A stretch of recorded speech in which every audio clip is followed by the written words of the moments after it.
Valentina going to be the choice. Okay, wave clear, really good rotations.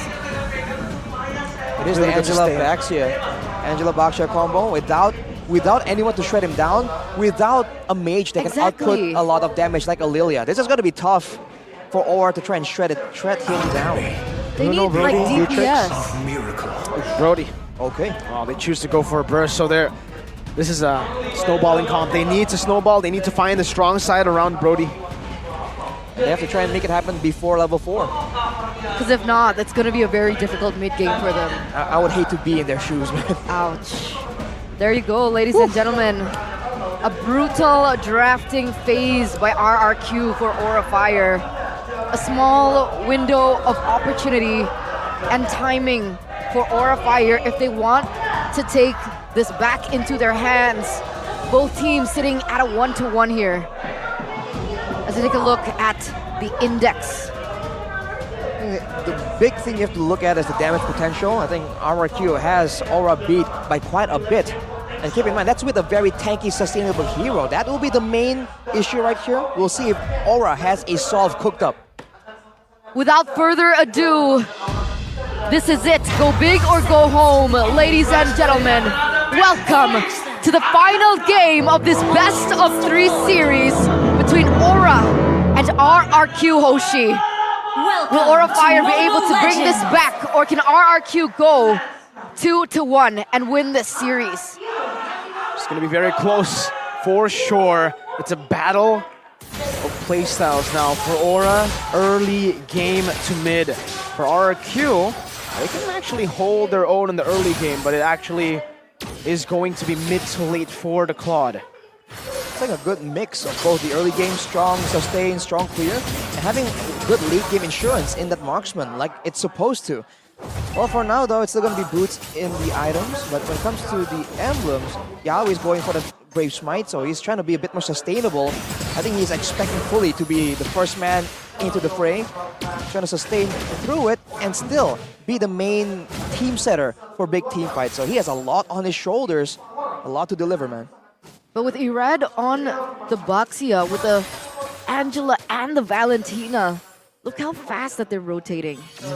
They were able to clear, give a lot of damage onto the opponents, and now they're going to be able to put some pressure here in the bottom lane as Irad will be able to get that away as well. Whew.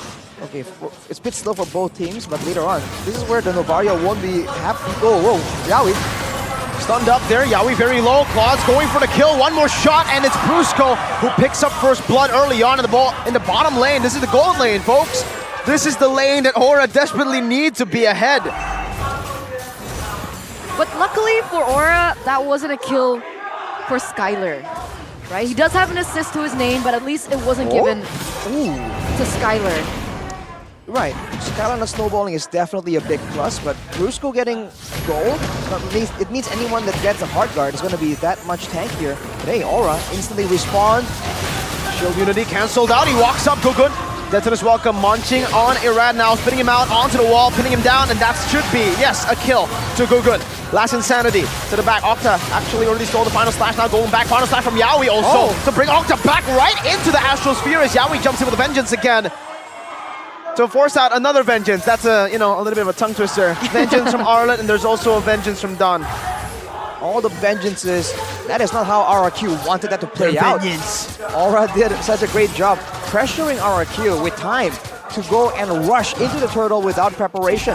Astral Sphere steals away the gold buff as well, I believe. Man, Brusco is going full utility here. Inspire for the lack of cooldown, and the Bargain Hunter, he's just trying to get to those items as much as possible and facilitate the early game rush. I was about to say earlier, before I got interrupted by the action, that even though they have a Novaria that can slow, they can scout, if they're coming at you at 100 miles per hour, they're still going to catch you. So that is the benefit that this RRQ lineup has against this Novaria pick. We have to see if that is enough to really take it out of the equation though. They're definitely banking on the pure damage coming in from Yehezkiel with the Rupture as well as the Weapon Master. And they're also banking on his positioning. Just they're hoping that Yehezkiel can stay alive long enough in these team fights to dish out the damage like he did in game number 1. But against somebody like the Baxia, who's able to dive in, like Okta as well. It might be a little bit difficult. We'll see how this goes. You have to check out as well the fact that Kabuki has the Wilderness Blessing. He was planning on being very active, moving around, but RRQ grouping together in the river near his lane.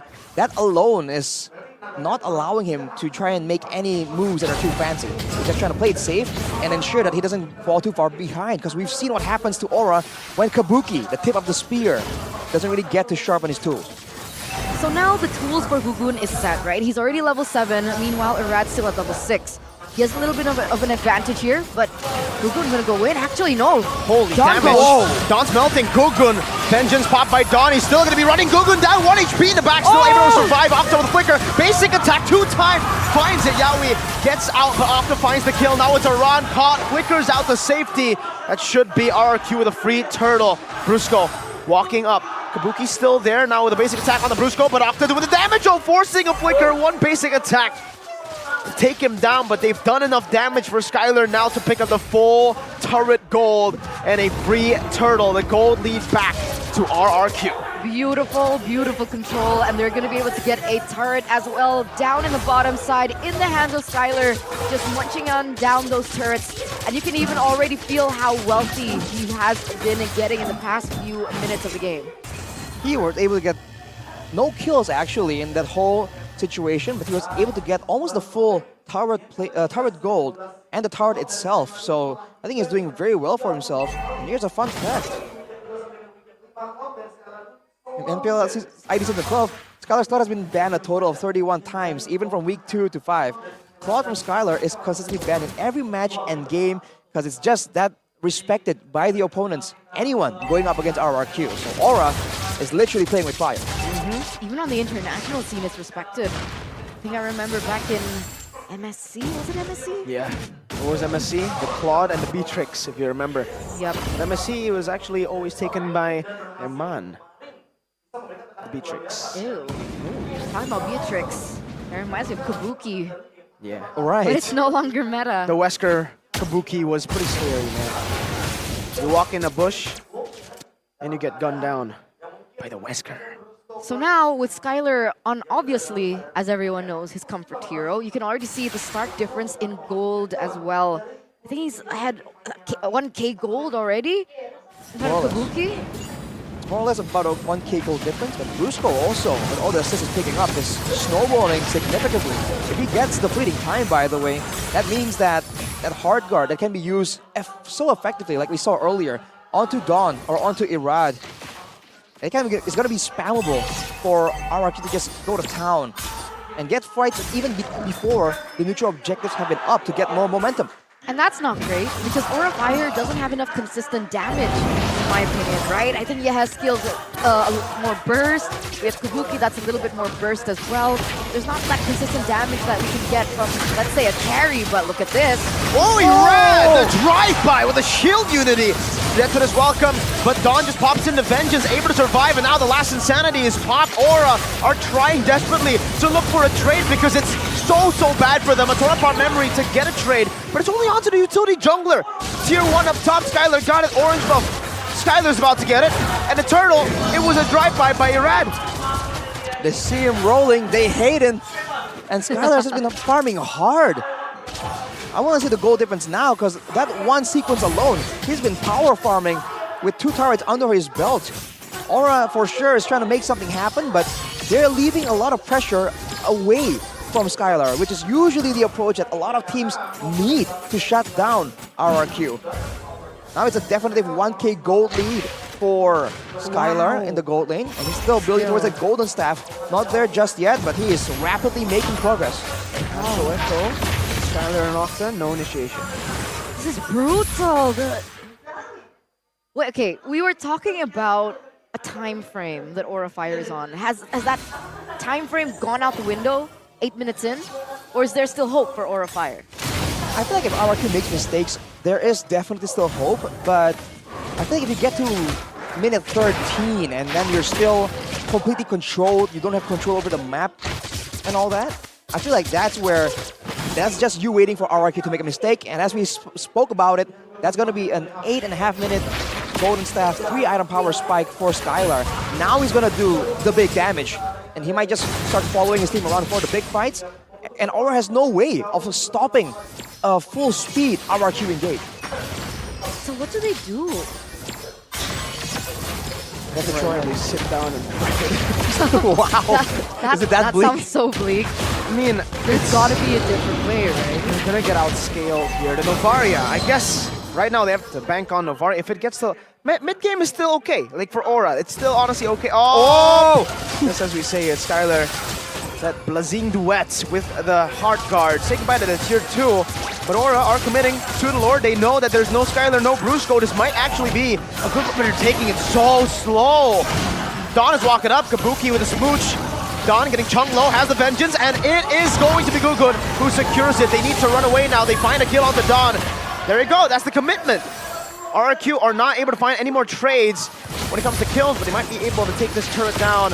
Aura stops it from happening. You defend it. They knew that Skylar also already used that Blazing Duet, so it wasn't a key that they could have used against Aura Fire in that team fight. But here it is, Skylar. Look at the damage. Raga armor, more like no armor. Raga cardboard.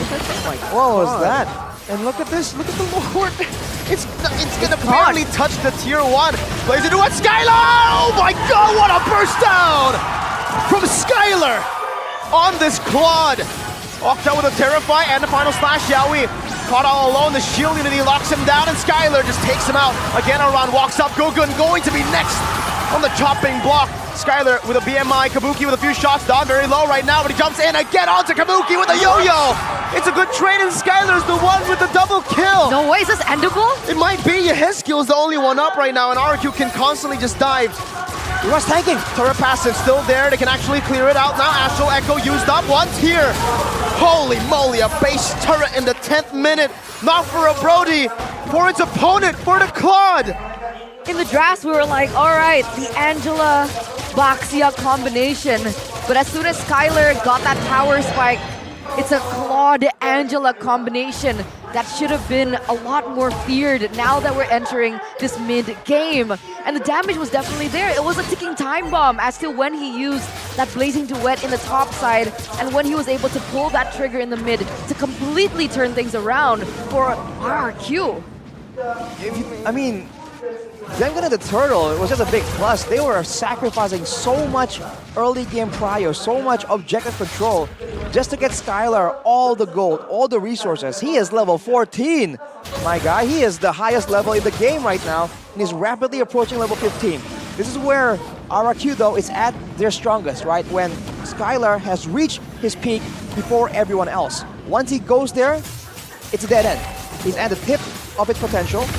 So in a way, Aura can wait it out, but RRQ are not letting that happen. I mean, Oh, man, real-time victory rate, 64%. Man, hit it one more time. No. Come on. The minion. Yeah, the minion's gonna hit. Look at this. It's okay, Look at this. it's okay. Boom! Oh no, we didn't No, get to see the what? small minion hit it. Oh. That is so unjust. I'm sorry. That is also a almost a 2,500 gold lead for Skylar. He has a Windtalker 2 right now. Even without the Blazing Duet, he is shredding anyone down. And to make things worse, like we mentioned, there's no one on the side of Aura with any meaningful crowd control or burst damage that can threaten him away. And the Mythic Roar, the cherry on top. What? Wind of Nature, what? Level 15 as well. This is the icing on the cake, man. Aura knows this. They have to respect it. Oh man, Skylar, he's that confident. He's like, dude, who can burst me? No one. I don't need to win a nature, man. There's a Angela in there as well, so you know, there's some reason to his confidence. Free Lord, and they even give it to Skylar, padding those stats. It was so fast. You blink and you miss it. Well, now Aura are trying desperately to hang on. It's What? only a 5k gold lead. But Hey, yo. 11,642 gold by UBS Gold. he's been making investments. Welcome to the rice field, boys. It's Skylar the farmer. Look at the waves, though. Oh, That's a very early flicker used by skill as well. Okay. Skylar's walking up right now, places the BMI, baits out the final slash. Wow. No final slash from Yaoi. Enhanced lower to the mid lane now, as that's another wave crashing down in the bottom lane. Skylar should be able to deal with this turret. Kabuki's clearing it. Good job, but Detona's welcome. In the mid lane onto Octa. Oh, Last Insanity defensively. Torn apart memory. Oh my goodness, Octa! Oh! Picked off Irada's 1 HP. Or a defend. They did it. Octa's gone. That was a bit unfortunate for Octa over. RRQ.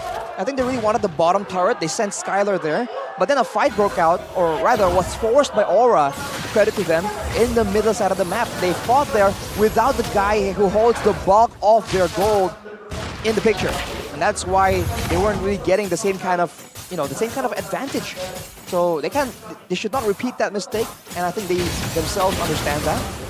Now it's back to the waiting game, and Aura has the scouting tools to ensure that they can leave the base occasionally to try and shrink that gold gap, man, because it's not insane, but it's definitely significant. This feels like it's just prolonging the inevitable, though, in a way. Unless they find something that Bolowski would think of, something really creative when they got there. Exactly. Yeah.